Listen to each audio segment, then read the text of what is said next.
Good morning, I am Christer Idhammar and I'm the founder of IDCON Inc. Today I'm going to talk about knocking bolts. And you might wonder about that title, and I'm going to explain it to you.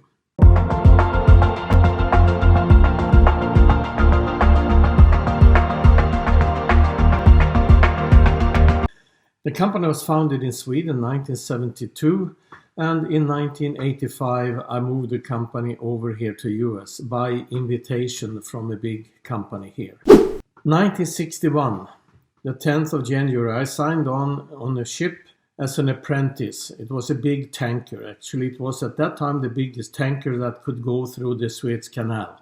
The name of the ship was MT Sven Salén. That was a very boring trade between Gothenburg and Carg Island. Each trip took 6 weeks and you couldn't go ashore at all during that time.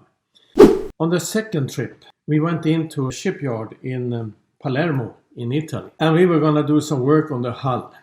And of course I thought, well, I'm going to go ashore and see the city. That's what I really would like to do. Instead they told me, no, you go down in the engine room, you take a hammer with you, you open up all the big crankcases, take a ladder, and then you climb up to each of the crossheads. And this was 2 engines with 8 cylinders each. And you give each bolt you see a knock with a hammer. And I tell you something, I had no idea why I did it. No idea. So I didn't do it very well. I skipped many of the bolts. Well, anyway, nobody had told me why I did it.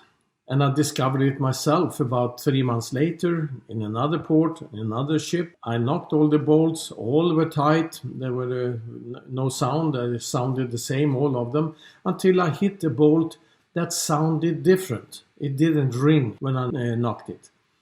Then I learned why I did it. I was checking for loose bolts and nuts, and that is a very important PM procedure, especially on big diesels, because it could be catastrophic if one of these came loose and it could start a fire in the crankcase and many other damages. Since that time, we have always included know why in our training. And there are many examples on that to teach operators and maintenance people why you can't open a steam valve too fast, why you need to clean an electric motor, and many other examples. And you can find many more of these examples in my latest book, Knocking Bolts. And I hope you go on our website and that you buy the book. The book includes how to become a successful consultant, and it's a mix of life stories and also reliability and maintenance management. Thank you very much.